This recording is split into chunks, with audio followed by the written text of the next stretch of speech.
Усім прывітанне, з вами по-ранейшаму Зміцер Лукашук, і мы працягваем абмяркоўваць падзеі ў Беларусі і за яе межамі. І зараз абмяркуем мы падзеі з маім чарговым госцем да нас у студыю. На аганёк, так бы мовіць, заскочыў прадстаўнік штаба Віктара Бабарыкі Іван Краўцоў. Добрый дзень, спадар Іван. Добрый день всем. Ну что ж, аганёк у тым ліку запаліў і Павел Латушка, на гэты свет у тым ліку і заскочыў Іван, але абмяркуем гэта крыху пазней. Іван, глядзіце, цягам гэтага года, ну вот як працуе студыя Еўрарадыё? Пульнуў хто-нибудь, палітык, там грамадскі дзеяч, там я не ведаю, там творца, нейкую навіну выпусціў альбом, там зрабіў заяву, здзейсніў паездку, мы адразу хоп, чалавека да сябе ў госці. Таму у нас і з офіса Ціхановскай, і з народнага антыкрызіснага ўправлення Латушкі, і музыкі ўсе былі. А вот са штаба Віктара Бабарыкі вот как-то, ну, не было нагодаў, ці не было чым хваліцца, ці нічым не займаліся, ці так ціхарыліся і нікому не рассказывали, чым займаецеся. Не, ну тут, Змитер, я не знаю, мне кажется, с Максимом Багрецовым за этот год вы виделись не раз. Он, кстати, наверное, один из последних, кто в Минске оставался. То есть он уехал только в начале июля 2021 года. И, ну, опять же, весной, ну, это была немножко другая ситуация. Вы были в Беларуси, да, журналисты были в Беларуси, гражданские организации были в Беларуси. У нас был запуск партии, и мы действительно думали, что вот тот определенный баланс, ну, такой, скажем, статус-кво, который был в феврале, в марте, в апреле, то был шанс, конечно, что вот на этом ситуация заморозится, и мы здесь сможем где-то в более конструктивном формате попытаться разрешать вот этот кризис, который сложился. Но все пошло не так. Потом этот кризис, репрессии против журналистов, аресты постоянные. Ну и вот мы все с вами в Варшаве, в вашей уютной варшавской студии. Ну, а тым не менш, калі браць нават той перыяд ужо пасля вымушанай гэтага ад'езду, ну, не вельмі шмат было навінаў ад штаба Віктара Бабарыкі. Да, Марына Хоміч прыходзіла да нас у студыю, але і ўсё. Вот ўсё ж таки за апошнія, ну, хай сабе 4 месяцы, 5 месяцаў, ці ёсць чым пахваліцца? Ну, я бы тут тоже так заметил, что медиаповестка – это, безусловно, очень важная часть любой там политической, общественной... и вашему штабу это не ведать, да. Деятельности. Но тут тоже нужно понимать, что, ну, не всегда там яркие или там инфоповоды, которые там интересуют вот вас, журналистов, да, например, или публику, они имеют косвенную только связь там с реальными процессами. Потому что мы, вот как команда, тоже... ну, делаем много международных поездок. То есть мы там бываем там, в Берлине, вот я сейчас вернулся из Брюсселя, где была у нас встреча с Боррелем. Да, то есть эта работа есть постоянно, но всегда встает вопрос, почему ты должен определенные вещи озвучивать публично. Вот простой пример партия «Вместе». Партия «Вместе» до сих пор существует. Она существует, можно так сказать, в спящем формате.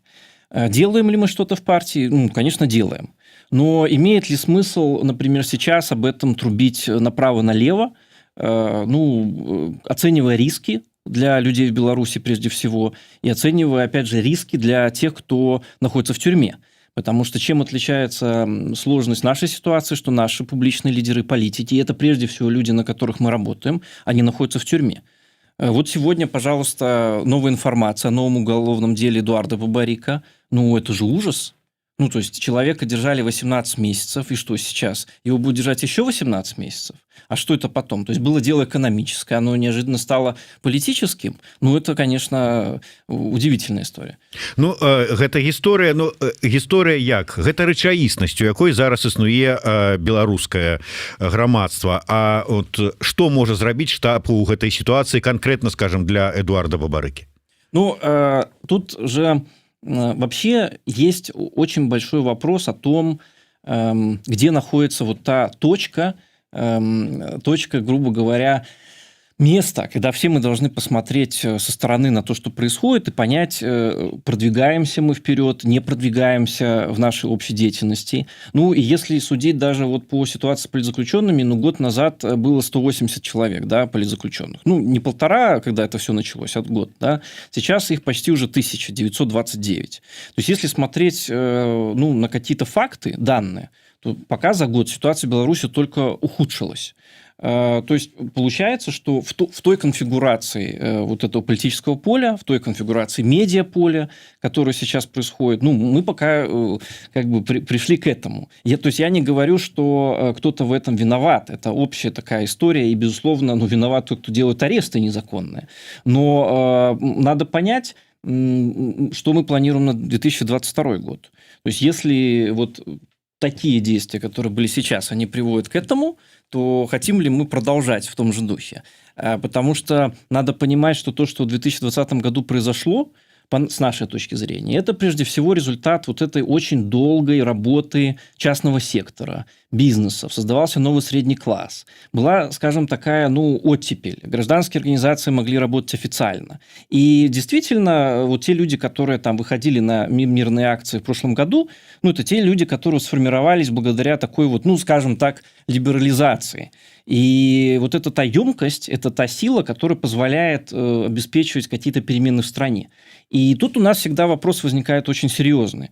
Что будет, если какое-то длительное время, 2, 3, 4, 5 лет, Беларусь вот вынуждена будет находиться именно в таком состоянии постоянных репрессий? Что мы от этого теряем? Мы теряем от этого очень много. То есть люди будут уезжать из страны, у нас не будет накапливаться вот этот потенциал, и в этом смысле это настоящая угроза суверенитета. То есть, по сути, вот этот конфликт сейчас становится гораздо большей угрозой тому, что будет происходить дальше, чем уже события там 2020 года. И чем дальше это проходит, тем... Вы Артура Клинова начитались? Я не сказал бы, что Артур Клинов здесь правильно расставляет акценты, я думаю. Но в этом смысле мы всегда должны комбинировать наши методы, которыми мы работаем.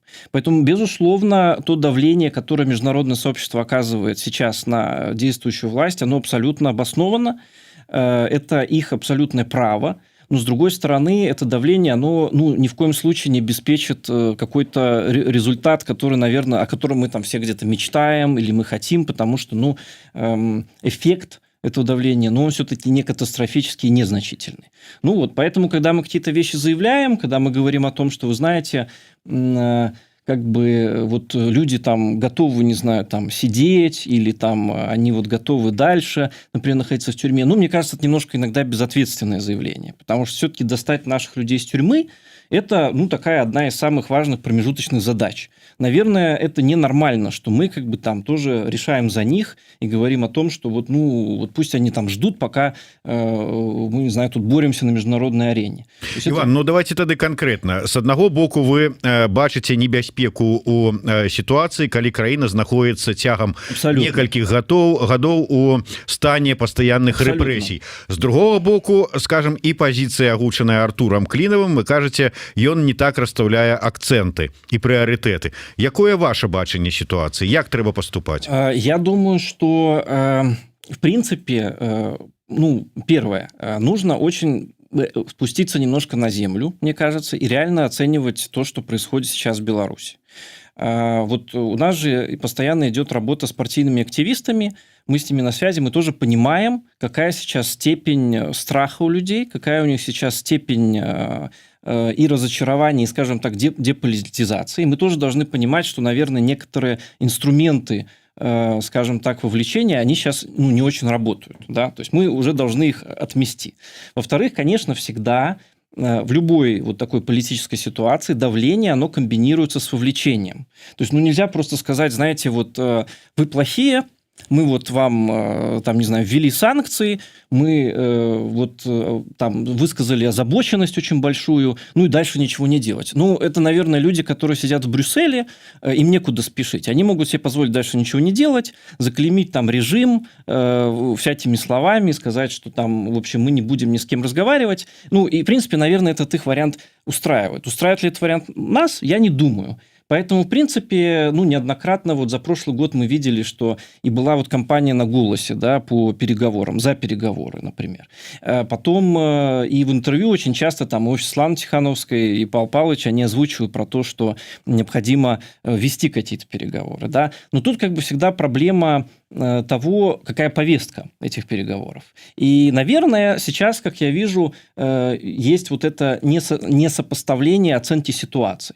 То есть, с одной стороны, и представители вот этой действующей власти, они де-факто слишком оптимистичны в своих усилиях, они не видят вот этой перспективы тупиковой, которая тоже, вот та модель, которую Нестрой предлагают. С другой стороны, наверное, со стороны демократических сил часто тоже оценка слишком оптимистичная. И, конечно, когда такие позиции полярны, то очень сложно начинать вести какие-то переговоры хотя бы об освобождении политзаключенных. Слухайте, ну якую повестку беларускі рэжым прапановвае? Вот як мне падаецца, ніякай повесткі, ну, з поглядам нават на нейкае там будучае, нема. Повестка галоўная на сёння захаваць уладу.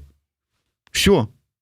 І сыходзячы з гэтага, пра якія перамовы можна весці размову, першае, і па-другое, ну, мы ведаем умовы, на якіх там гатовы весці перамовы Ціхановская, Латушка і іншыя прадстаўнікі дэмакратычных сілаў. У вас ўсё ж таки, я так разумею, ёсць больш лайтовыя умовы для рэжыма. Знаете, я не скажу, что правильно вообще употреблять как бы вот термин условия, да, то есть тут же сейчас проблема какая, что в принципе никаких контактов на любом уровне не происходит. Говорить об условиях, ну, наверное, нужно, когда ты уже имеешь прямой доступ к информации. Вы знаете, когда тоже там мы там заявляем, что есть какие-то условия, то мы, честно говоря, не очень понимаем, есть ли условия с другой стороны.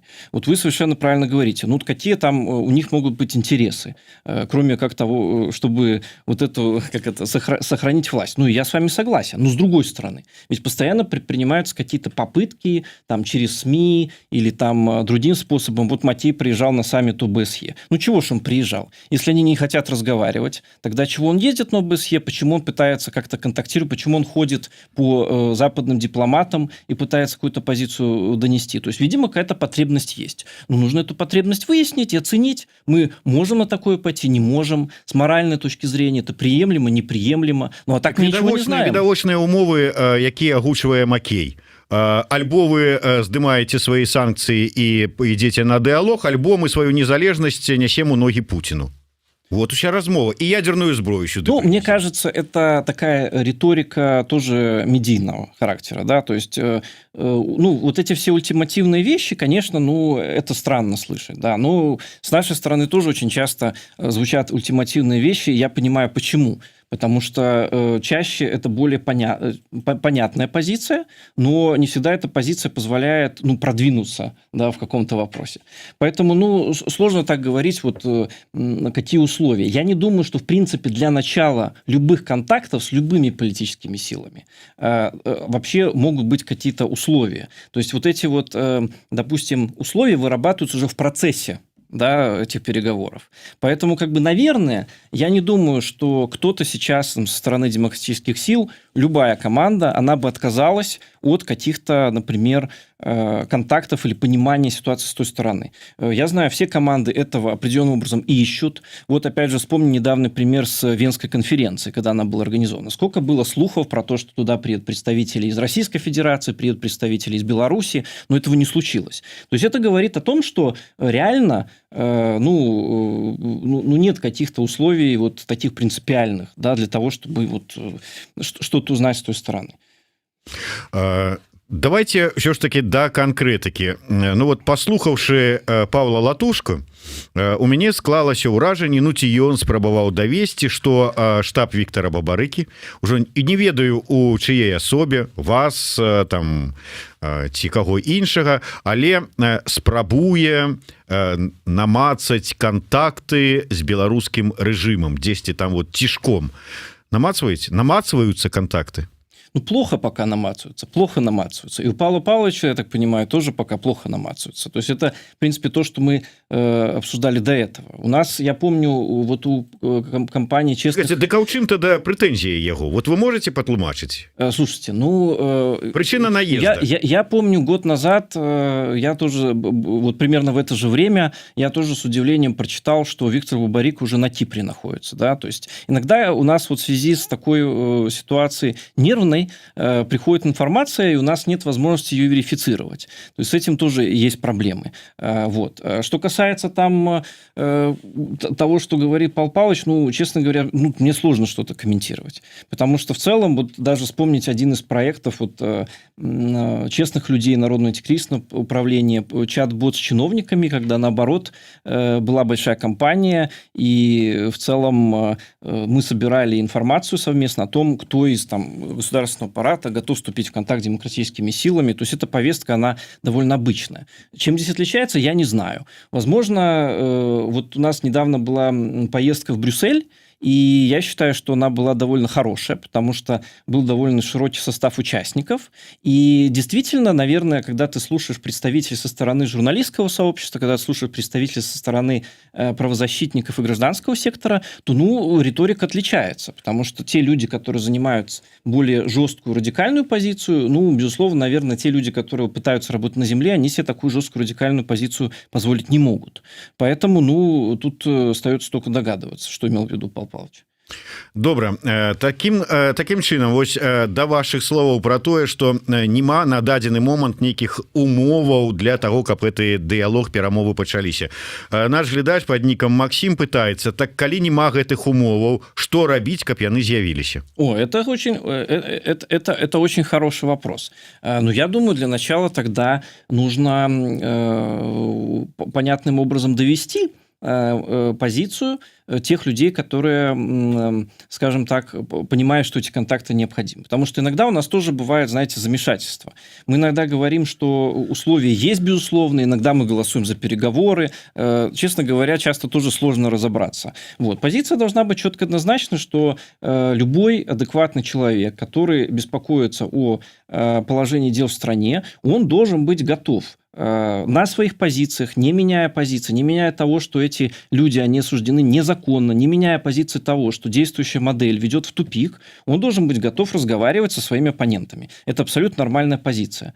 В октябре, когда вот бывший президент пришел в КГБ разговаривать с политзаключенными, ну, никто же не отказывался разговаривать. Ну, было бы странно. А мы тут сидим в Варшаве и говорим, мы ни в коем случае не будем разговаривать с представителями режима. Ну, как-то странно получается. То есть люди, которые в тюрьме, они готовы разговаривать. Люди, которые... Ну, их выйсця іншага не было. Не, ну почему не было? Вот Мария Колесникова отказалась, например, разговаривать. Да, у нее там более принципиальная позиция. Вот, поэтому, ну, разная ситуация. Они могли отказаться. А вам не падаецца, что зараз і шмат про это писали пасля вот з'яўлення матэрыяла Артура Клінова про тое, что адзіныя перамовы, на якія пойдзе рэжым, это перамовы ў СІЗО? Ну как? Калі сабяруць усіх вот вас, прадстаўнікоў дэмакратычных сіл, у СІЗО КДБ, и придет Лукашенко и скажет, ну а зараз давайте будем перемовляться. Смотрите, тут момент в чем, что мы как бы ставим, наверное, как самую главную задачу. То есть мы, наверное, все заинтересованы в том, чтобы через какое-то время мы все жили в стране, которой могли бы гордиться, где были бы условия для развития бизнеса, людей, и это была демократичная страна, свободная. Как мы к этому идем, это хороший вопрос. К этому идут часто в истории, мы знаем, разными путями. Да? То есть, конечно, всем очень хотелось быстрого результата в 2020 году, и мы действительно видели, когда мы видели эти протесты, то было ощущение такое, что вот-вот, и вот к Новому году уже все закончится, но этого не случилось. Мы как бы понимаем, что, наверное, ситуация уже будет развиваться довольно долго. Мы начинаем думать, что в этой ситуации можем сделать. Прежде всего, конечно, есть политзаключенные. Есть тысячи людей, больше, там почти 2000 человек, которые сейчас сидят. Из них есть люди, у которых проблемы со здоровьем. Да? Из них есть люди, у которых тяжелая ситуация в семье. Наверное, что-то мы можем сделать. И вопрос же не в том, скорее, с кем будет разговаривать там представители режима. Мне, честно говоря, если выйдут ребята из тюрьмы, мне, честно говоря, не очень важно, это благодаря тому, что поговори кто-то со мной или поговори кто-то с другим. То есть мне здесь в этом смысле важен результат.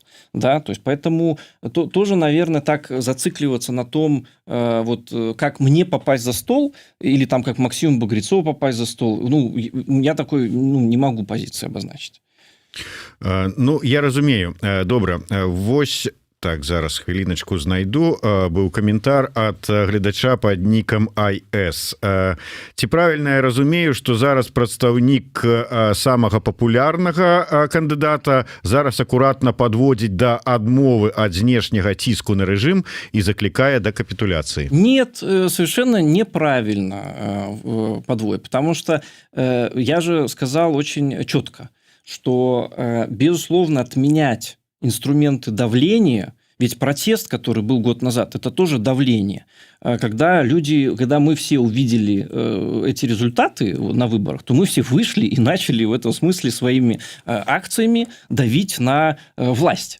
Поэтому давление – это необходимый элемент, особенно когда тебе нужны какие-то рычаги воздействия. Но при этом как бы применять давление без понятных дальше политических шагов по развязке политического кризиса – это тоже странно. Да? То есть это должно действовать одновременно. И поэтому стратегия более широкая. Мы должны применять все инструменты, которые доступны. Вот посмотрите, например, с кризисом на границе Польши и Беларуси миграционным. Вот попробовали организовать вот такую провокацию, да, то есть заставить там вот как-то там выкрутить руки Евросоюзу, ударить в больное место, но при этом же сейчас по факту провокация не удалась.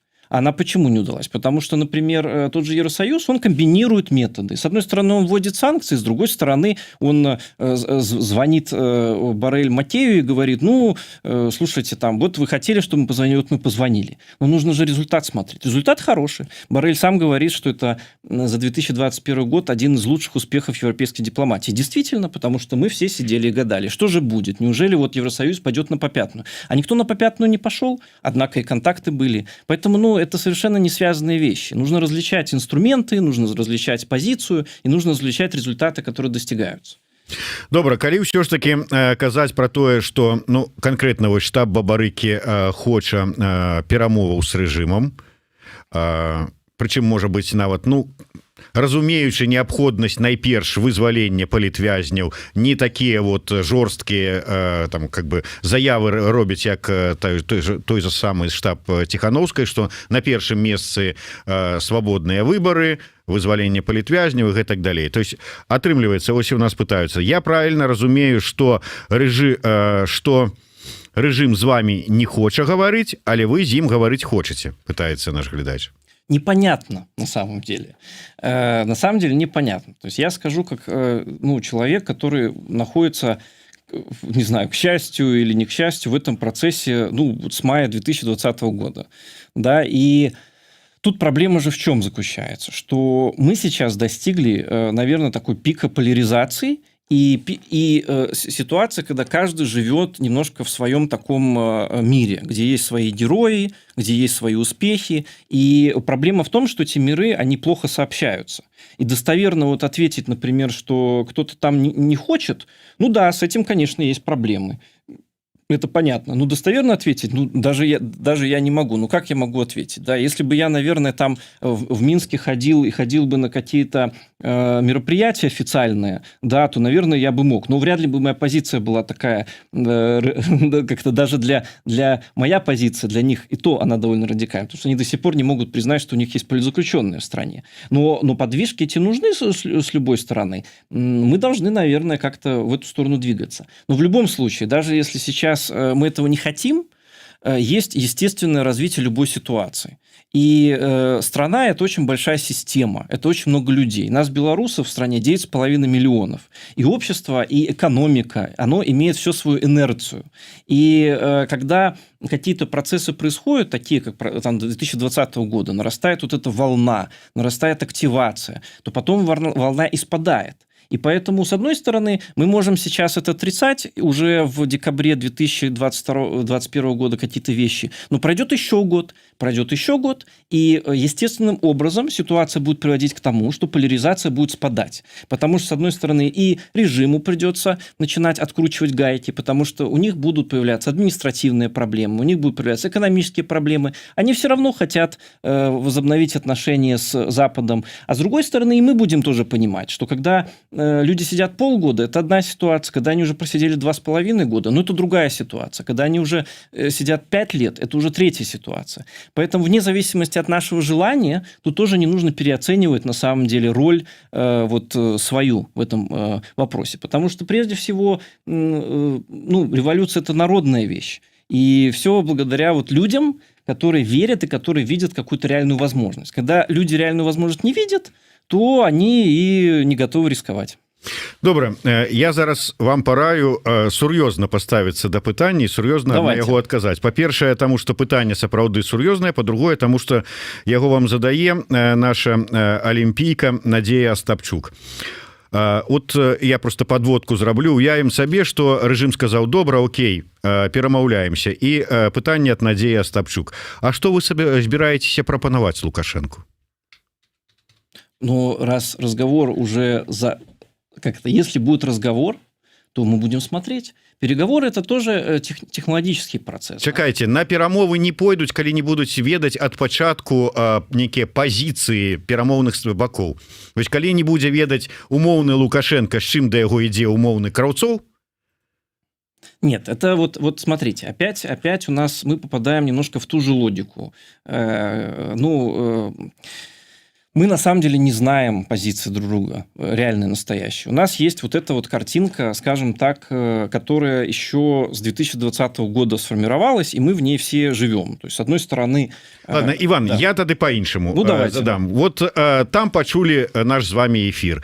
И кажуць: окей, штаб Бабарыкі, мы готовы до перамоваў. С чым вы до нас идете? Что вы нам готовы пропановать? Вот что вы готовы пропановать? А мы не знаем, что необходимо, с какой целью эти переговоры. То есть вы скажете: а что вы от нас хотите?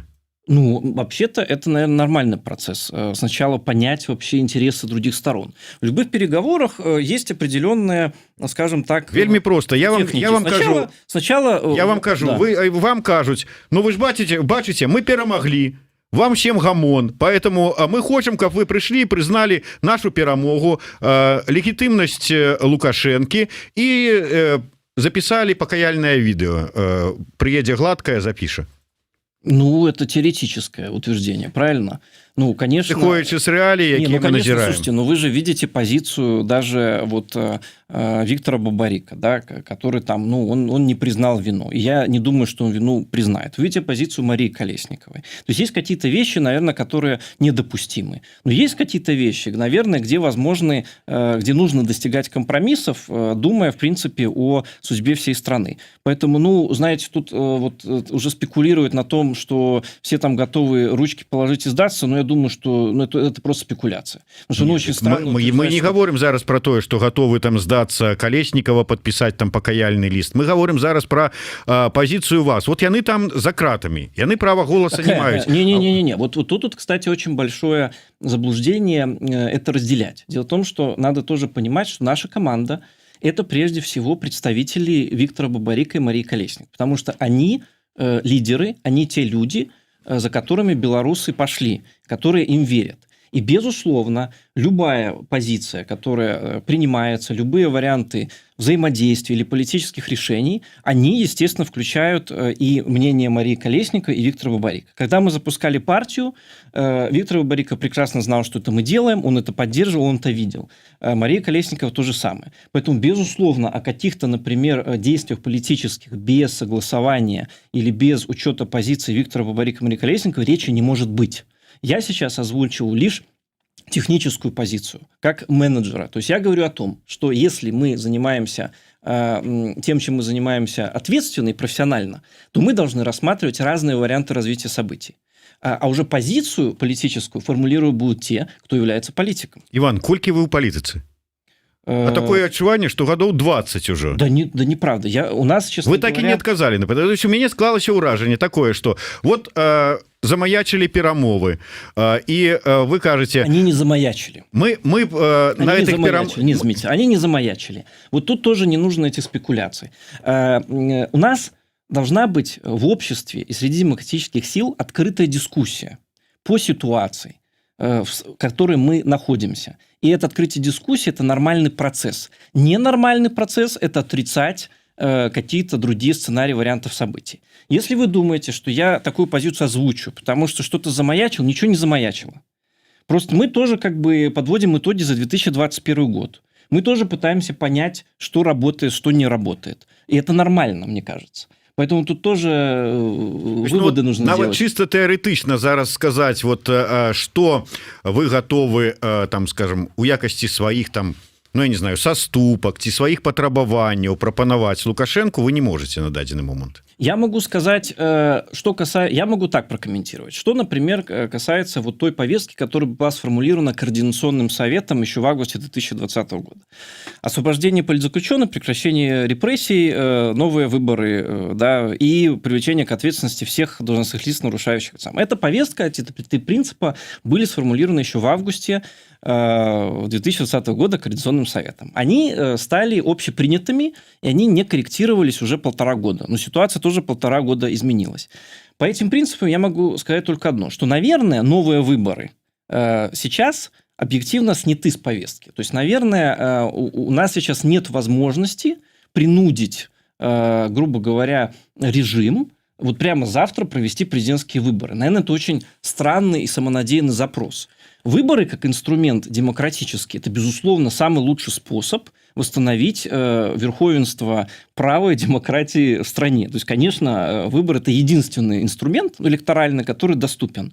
Но, скажем, грубо говоря, наверное, сейчас приходить и говорить, вот давайте договариваться о новых выборах, ну вот тогда вот этот вопрос и появляется. А почему, грубо говоря, что мы такого можем предложить, почему нужно проводить новые выборы? И как мы планируем обеспечить их прозрачное проведение? Ну, добра, новые выборы здымаем. Мы разумеем, что режим зараз лічыць сябе моцным, на ніякія выборы ён не пойдзе, застаюцца іншыя умовы. Нават вызваленне палітвязняў. Нават вызваленне. Вот вы приходите и говорите, мы хотим, каб наши сябры, коллеги вышли на свободу. Вам кажут, а что вы нам за это? Так хочется услышать, что за это. Более того, так я вот, хочу напомнить, они хотят от вас почуть, что вы можете пропоновать. Более того, я хочу напомнить, что сейчас и те страны, которые поддерживают демократическая сила Беларуси, да, это прежде всего страны Европейского Союза и Соединенные Штаты Америки, ведь они тоже говорят о том, что освобождение политзаключенных сейчас главная задача. И мы тоже, когда встречаемся вот с представителями там Госдепартамента или с представителями службы внешней связи Евросоюза, то, в принципе, они это формулируют как главную политическую задачу сейчас, то есть достать людей. Ну, видимо, им есть что предложить режиму за то, чтобы этих людей достать. Главное для меня, чтобы это не получился тоже очередной пиар-ход, когда у нас там выйдет из тюрьмы 5 человек, там все похлопают в ладоши в Твиттере, сделают посты про то, что они там самых видных вот людей достали, а вот те 2000 человек, которые там находятся за политические убеждения, вот они там останутся, и про них всех забудут. Вот это, наверное, главный риск, который есть сейчас. Но то, что Запад будет в перспективе вести переговоры об освобождении политзаключенных, ну, это, мне кажется, понятно. Это главный вопрос, который их волнует. Ну, Захад про это и кажа, что как бы вызваляйте палітвязняў и сядаем за стол перамоваў, но что-то нема, мне здаецца, асаблівай надзеі, что режим на это пойдзе, асабліва калі глядзець на тыя тэрміны, якія зараз людям даюць.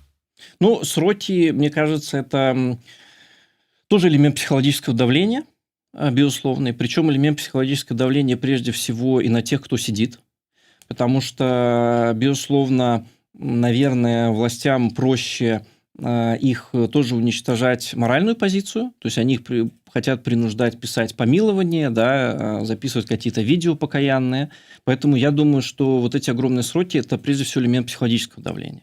Я думаю, что технически есть инструменты законодательные, которые там есть возможность отпустить человека независимо от того срока, который ему дали, и поэтому при наличии, как бы, скажем так, политических договоренностей, то есть это технически решаемый вопрос. То есть я бы тоже не говорил, что вот из-за сроков это невозможно, да, то есть. Ну да, асабліва пры аўтарытарным рэжыме сёння могу даць 20 гадоў, а завтра уже отпустить. Абсолютно. А завтра может уже человек давать интервью и там ходить на разные круглые столы, организовывать какой-то гражданский диалог. Мы уже видели разные примеры в этом году того, как это происходит. Добра, на заканчэнне, Іван, все-таки коротко, вот глядзіце, днямі зусім мы побачили навіну про тое, что усе дэмакратычныя сілы там слілись в экстазе усе разам, і раптам мы чуем, что вот не зусім такие слились, вот бабарыкяне что-то вот мутят, вот так слились или не слились? Я, честно говоря, не знаю, ведь мы, по сути, наша позиция, она не изменилась за весь год. Мы всегда как бы искали возможности для того, чтобы в Беларуси именно продолжалась позитивная динамика. Об этом мы говорим постоянно, об этом говорил и Виктор, об этом говорил и Максим, потому что условия для развития бизнеса, условия для деятельности внутри Беларуси, это вот ключевой момент. Поэтому в этом смысле ничего нового. То, что как бы нужно разговаривать со всеми, это тоже наша позиция, я думаю, она абсолютно адекватна, в ней тоже нет ничего нового. Поэтому нашу позицию знают. В общем, я не вижу тут какой-то проблемы или, вот как вы говорите, что это какой-то новый элемент рассинхронизации или чего-то такого. Добра, вот рытарычнае пытанне задае Максим, можна на яго в прынцыпе не адказваць, хаця можете адказаць. Цікава, штаб Мандэлы таксама гэтак же рассуждал, как вот и зараз Иван Краўцоў. Я хочу напомнить, что Манделу вывезли в коттедж, и 2 года с ним тоже переговоры вели, да, и Мандела не отказывался эти переговоры вести, и тот же можно было вопрос задать, зачем с человеком вести переговоры, если он находится в тюрьме. Однако закончилось все очень даже в итоге позитивно, правда, много времени заняло. Поэтому, давайте тут тоже не спешить с какими-то оценками. Багрыцоў зусім прапаў з радараў. Што з ім зараз, ці застаўся ён у штабе Бабарыка? Максим остался, но он и так 11 месяцев с риском для себя уехал от семьи, у него дети, ему нужно некоторое время привести себя в порядок, но да, он ВКонтакте, мы там видимся постоянно. Я думаю, что будет появляться чуть, когда отойдет немножко, потому что все-таки июль 2021 года уже была атмосфера такая довольно нервная, я думаю, что нужно дать человеку немножко прийти в себя. И на заканчэнне, сыходзячы вось з вашай пазіцыі штаба, вашага бачання, як трэба паспрабаваць змяніць фармат працы. 22 год, чаго чакаць ад штаба Бабарыкі? Як будете дзейнічаць? Мы, безусловно, у нас одно из самых важных направлений это политзаключенные в целом. Да? Вот Татьяна Хомич, с которой вот вы разговаривали, и Илья Солей, они, то, чем они занимаются, это прежде всего адвокация на международной арене вот тем политзаключенных. И в том числе, чтобы вот не получилось так, что забыли о тех людях, которые менее известны. Это такая наша одна из задач. Вторая наша задача, это, конечно, наше сообщество наших сторонников. То есть это те люди, которые вот и были волонтерами летом 2020 года, и те, которые в партии. Мы с ними продолжаем работу, нам очень важно морально их поддерживать. И третье, безусловно, если появится политическая возможность хоть чуть-чуть продвинуться в позитивную сторону в разрешении политического кризиса, мы, конечно, будем этому содействовать. Что ж, дзякуй вялікі. Скажу вам шчыра, каментары не на вашу карысць, большасць не ведаю, ці настроі такія ў грамадстве, ці вот можа у нас такая выбраная аўдыторыя, тым не менш пишут про тое, что як бы так дыскрэдытуеце і Бабарыку, і Калеснікаву, и перажываюць за мяне, кажуць, што я губляю рэйтынг з такімі гасцямі. Не пра рэйтынг справа, а справа пра тое, каб ведаць пазіцыю розных бакоў, розныя погляды, таму што мы ўсё ж такі не аднародная маса, а ўсе уяўляем сабой асоб, у якіх ёсць свае погляды, сваё бачанне, як трэба дзейнічаць. Дзякуй вялікі. Іван Краўцоў, Зміцер Лукашук. Слухайце і глядзіце нас, думайце сваёй галавой.